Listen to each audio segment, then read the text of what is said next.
that initial Hornet's Nest experience was every time you were going back in? The only time it would slow down is whenever the Kiowas would come in. They came in the second trip that we were in. They came in and they would calm down them. But, Kiowas went Winchester I don't know how many times. We had 2 sets of Kiowas.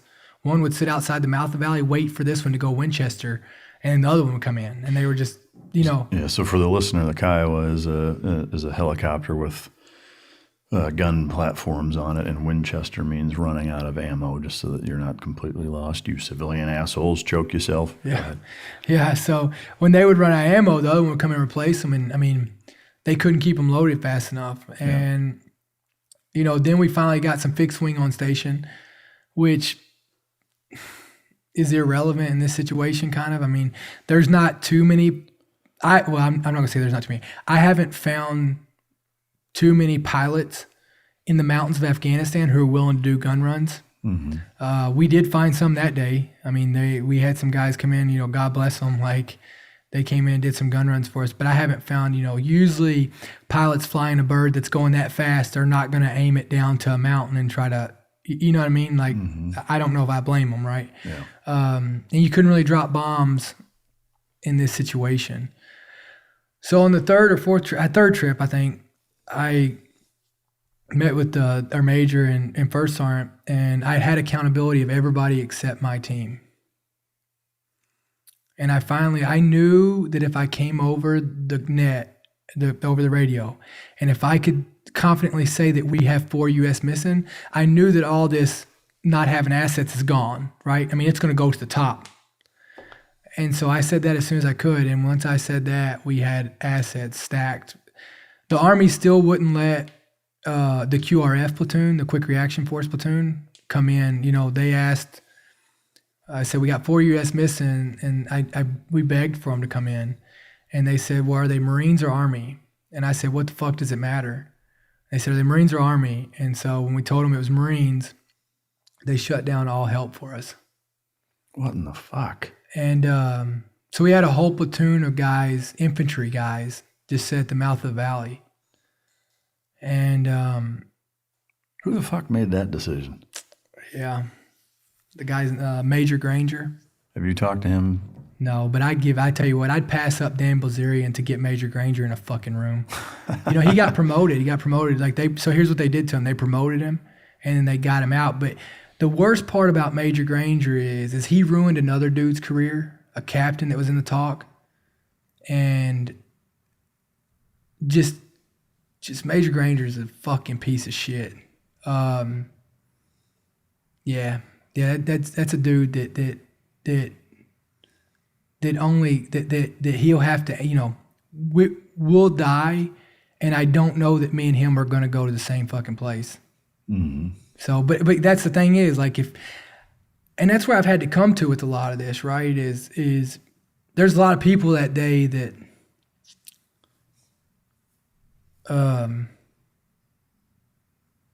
did a lot of terrible shit. And not just doing it, but lack of doing it too.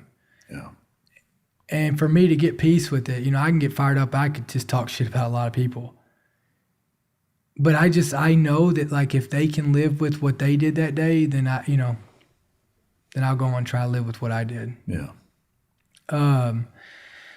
So on the third trip in, I got in the truck. The truck came over. Swinson and Fabio were in it was their little Ford Ranger or whatever it was at the Toyota Hilux. Hilux, no, it was a Ford Ranger because it's what they had, and I think he was Border Patrol, but whatever. It was one of the green ones, and so I jumped in with him, and he drove over to. There was this one body that was way over on the left-hand side that we seen. And basically the Kiowas, when they'd come over, they'd say spot, and that's where the bodies were below them. And he pulled over there. I said, I'm going to grab this guy. And I run out, and there's this terrace, and the terrace kind of curved, right? Like a straight wall. You can clear a straight wall as soon as you look down it. A curved wall, you don't clear a curved wall, it's as far as you can see. And I came around and I come up on a guy and I see him face down. And he's got these green gloves on, fingertips cut off. And I knew immediately then that it was one of my closest friends is Dot Ali. And Dot Ali was a 249. He was a machine gunner. He loved it. He was an NCO. He just, incredible dude. I mean, just taught me, he's the one that probably taught me the most. Like, I didn't even need an interpreter with me whenever I took him. It would be, because I could speak enough of Farsi or, Pashtun. I could speak enough Pashtun. They did both. They did Dari and they had, so it depended. But I could speak enough. Pashtun to where I could communicate with him, right? So it helped us in a lot of situations. Just a really close guy, and he was going home for the first time after this, and he so he'd been killed. He got hit in the face. And so I go down to pick him up, and I got down on like my knee. I was facing like I was trying to keep my body up as close as I could to the terrace, right? To make, because we were still taking contact. And I don't know why I was fucking with him so much. I was trying to pick him up. And his gear was messed up or something. Like, I mean, he'd been dead. I mean, he was dead initially. I mean, he'd been dead for a while. And because he was stiff, like how their bodies get stiff. And that's probably the first one that really hit me that day. I mean, that's probably like seeing him dead, like really bothered me. And I threw him up over I tried to grab him. I was trying to move him over, and I get like hit in the back of the head. And it was not like, it wasn't like, I mean, obviously I wasn't hit by a bullet, but like it was like a fist, like something like just somebody like almost taking like a broomstick and like hitting you in the back of the head. And I turn around and look up, and it's this dude that, I mean, he had this huge beard. He was in, I remember he had this one of those green fucking chest rigs. You know what I'm talking about? Like those green, we call them Hajj chest rigs, like almost like those plate carriers had the 3. Yeah, like a Rhodesian rig. Yeah. And he like had this AK-47 pointed at me, like trying to tell me to go with him. And I don't, obviously these are seconds, but it seems like it's probably the longest part of my life. And I just remember like, this is it. Like, how this is going to end, I have no clue, but I'm not going to go get my head cut off on fucking TV. That's all I could think about. I mean, I've seen so many videos of dudes just literally on their fucking knees getting their heads cut off, and that's like our biggest fear. And my weapon, I had said it, like when you take a knee, I mean, I don't know how you guys do it, but I never wore a sling. So I was always carrying my rifle. Well, when I set it on the ground, I'd always put the buttstock on the ground, and I'd lean the rifle up against my leg, right, with the barrel facing up. And it had a 203 grenade launcher on the bottom of it. And honestly, first off, I didn't have any idea was the breech all the way closed, because a lot of times I didn't keep the breech closed because, I mean, those things they're kind of like... They're a little temperamental. They're a little temperamental, right? So a lot of times I didn't keep the breech all the way closed until I was about to fire it. I didn't even know if I had a round in it. Like, did I even eject the round before it? Like, I all these things start going through my mind. But when I turned to look at the guy, my finger kind of like just naturally hit where that, I mean, because it's a big open trigger for that, right? And the safety was off. Yeah, I was just thinking the little click black up. Curved fucking safety. That's coming down, right? The safety was off. And I just remember I'm like, I tell you this, he would have killed me if all he heard was click. And I squeezed the trigger and it went off. And then the other part that I'm sitting here worried about, I mean, I remember all these details, is my arm hanging over the top of it, right? Like, when you turn like that, is my arm in the way of it? Is it going to miss him? Yeah. I mean, this could have. Well, the other thing too, a fucking 40 mic grenade point blank isn't engaged either. I knew that it takes 23 meters for to arm, and I I thought about that after the fact, obviously, but I was really happy about that. But I'll tell you, so it hits him in the chest. The guy hits the ground, and I never looked at him again. I don't know. Like I think about it. I'm like, why did I not turn around and fucking shoot him? Like, I don't know. Like, I don't know why I just instantly go back to grabbing Dottie to get the fuck out of there. Because it's like, I was like, well, who's with him? And I reached down to grab Dottie, and I kind of laid down because we were like, there was a machine gunner that was just, he was fucking lighting us up. And I was on the ground on my right-hand side.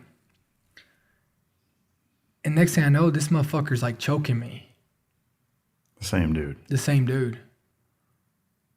Why the fuck didn't he shoot you? Is you know? I'll give you the list of questions I got right after this, right? Oh, shit. So, like, I'm fighting this dude, and, like, I mean, this motherfucker's, it ain't like McMap in the Marine Corps. I mean, this dude's choking you out. And you imagine his adrenaline going like yours, right? And he's choking me and choking me and choking me. And, like, my vision just starts to, you get to that point. And I'll never forget, I was like, man, if my eyes go black, like, if I black out, where am I going to wake up at? Yeah. Tied to fucking what? Tied to what, right? So I don't know, I just relaxed. And, and I always think about these things, but I kind of relaxed. And once I did, like, he kind of loosened up a little bit. And, man, once I could get out from under his fucking arms, like, I got on top of him. We were fighting for a minute, and I got him on his back. And all I could think about is I didn't want his legs to get a hold of me. And so I got up on top of him, and I'm fighting with way more gear than this motherfucker's got on. So it's it's not even a fair fight. And I get up on top of him, and I'll never forget, once I got my knee up on his elbow, I got his arm pinned, because I was holding his arm pinned back, right? And then I got his other arm pinned back, and I'm just trying to just maintain one fucking arm. Like, my body's across him. I got my knee up on one of his arms, like this part right here. And I just never forget that I was just grabbing for everything that I could. And I grabbed a rock, and it was, if I picked one up the same size, I'd know it. And I start hitting this motherfucker, right? And I didn't know what I was going to do with that rock. I just knew I was going to fucking hit him with it. And, man, the first hit, like, I can see it. I can see every fucking detail of it. But I hit him on his left side. And it kind of blew him, right? Like, and then, like, he's still fighting. I hit him again, and I hit him again. And about the second or third hit, like, I hit him right here. And that's probably the most vivid image that I have, is his teeth kind of right here were shoved, pointed back. And that was the point to where I remember looking him in the eyes, and he kind of, like, he knew he was going to die. And that was where my whole life changed. Obviously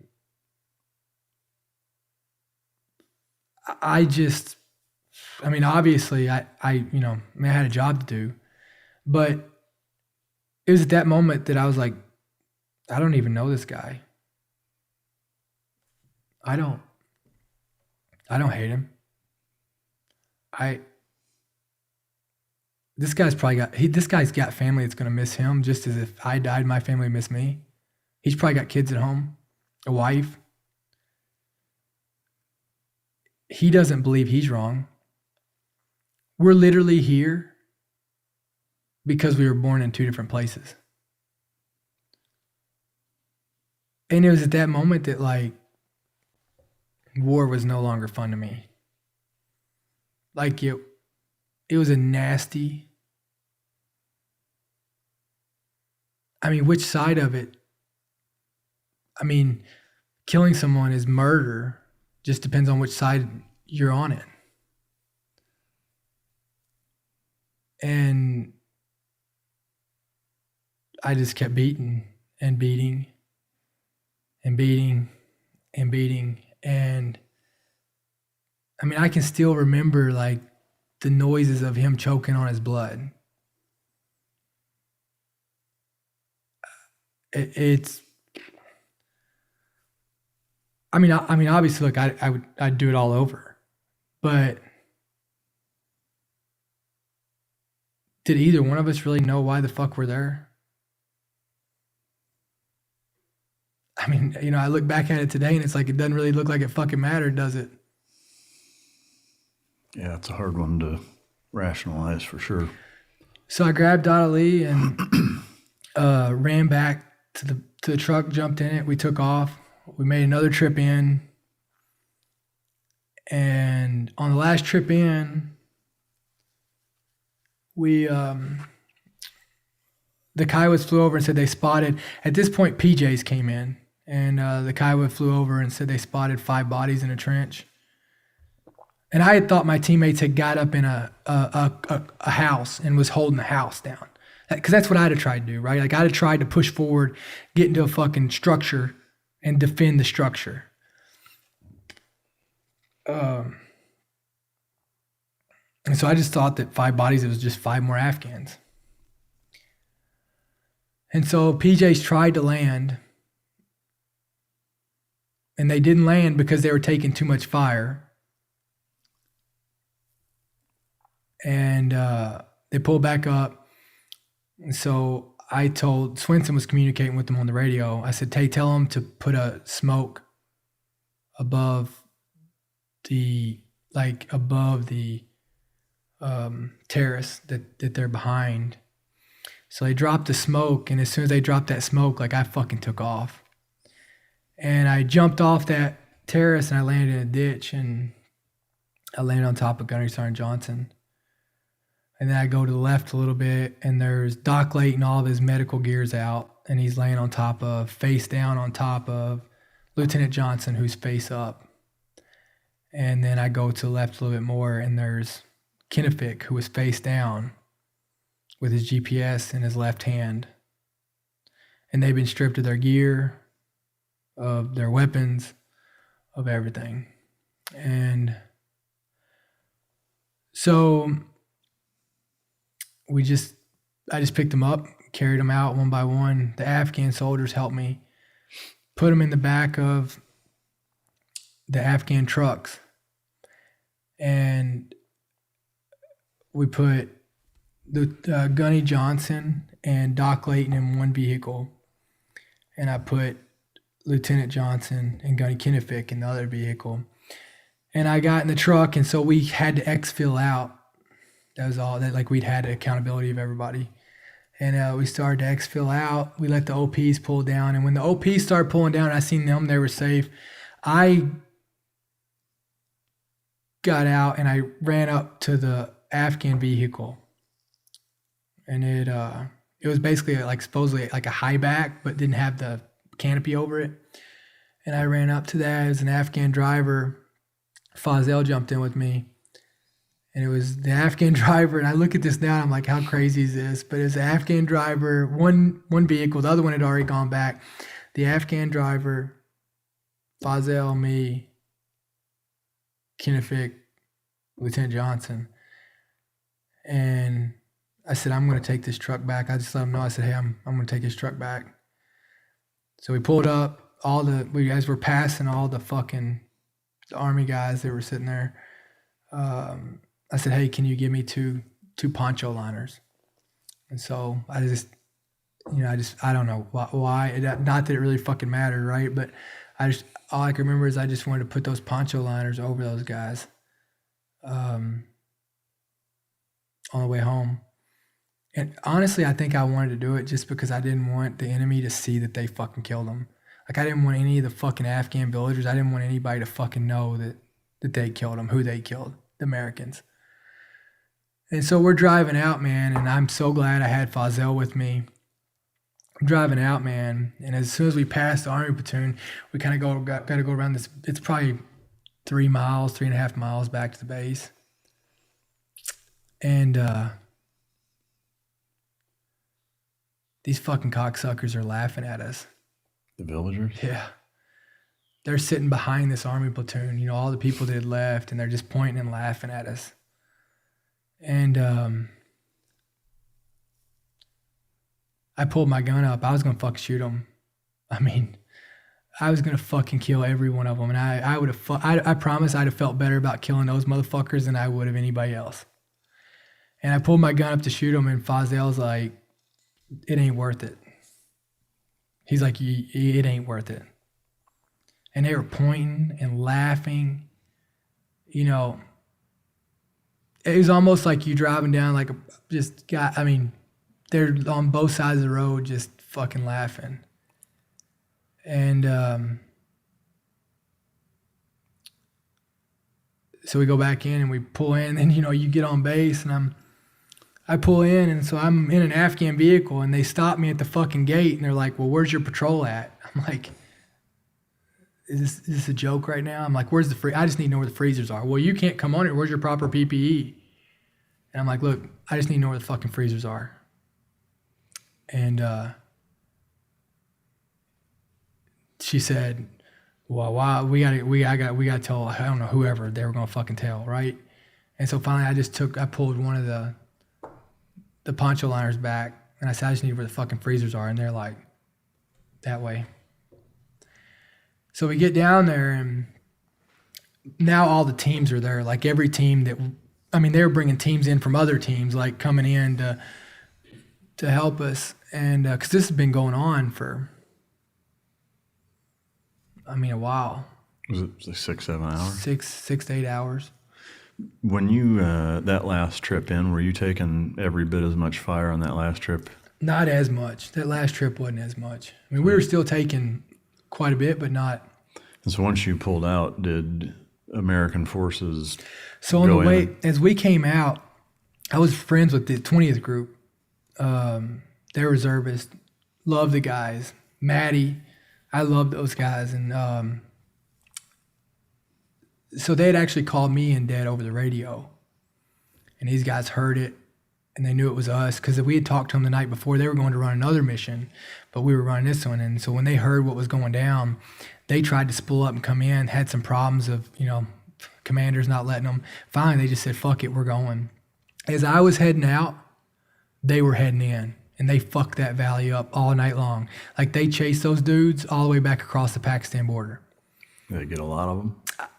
Basically, it was empty by the time they got there. Yeah. But I think they found like a terrain model in there and everything. These guys they were Pakistan military. Yeah. And so I got back on base. I took my two guys out. Sergeant Major Carabello, I love him to death. He came over to me, he said, "Hey, Devil Dog," he goes, "Hey, you've done enough. My guys will get them from here." And I said, "Your guys won't touch my fucking guys."